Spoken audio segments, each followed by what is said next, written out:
নতুন বউ নীলা বিয়ে করে শ্বশুর বাড়িতে এলো। প্রথম কয়েকদিন সবকিছু খুব ভালো ছিল, কিন্তু ধীরে ধীরে ছোট ছোট বিষয় নিয়ে ভুল বোঝাবুঝি শুরু হলো। একদিন সকালে নীলা রান্না করেছিল, শাশুড়ি শুধু বলেন লবণটা একটু কম হয়েছে। নীলা মনে করলো তাকে ইচ্ছা করে অপমান করা হয়েছে। অন্যদিকে শাশুড়ি বলেন নীলা তার কথা শুনতেই চায় না। এরপর ঘরের কাজ নিয়েও মতভেদ শুরু হলো। কে কখন রান্না করবে, কে ঘর সাজাবে, আর কোনো কাজ কিভাবে হবে, এসব নিয়ে প্রায় কথা কাটাকাটি হতো।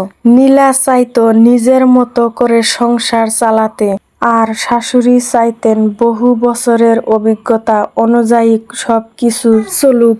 একদিন রাগের মাথায় নীলা বলল, আমার কোনো কাজই আপনার ভালো লাগে না। শাশুড়িও কষ্ট পেয়ে বললেন, আমি তো শুধু তোমাকে শেখাতে চেয়েছি।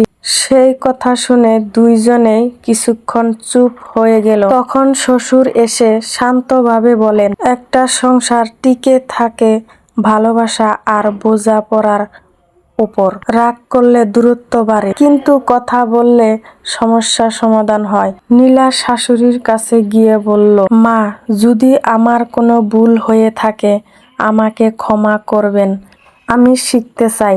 শাশুড়িও নীলার হাত ধরে বলেন, আমিও তোমাকে নিজের মেয়ের মতো ভালোবাসতে চাই।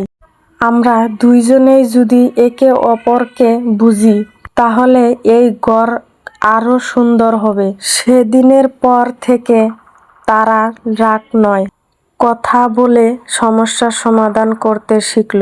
ছোট ছোট ভুল বোঝাবুঝির জায়গায় এলো সম্মান, ধৈর্য আর ভালোবাসা। আর সেই বাড়িটা সত্যি শান্তি আর সুখের সংসারে পরিণত হলো। একেই কয় সংসার।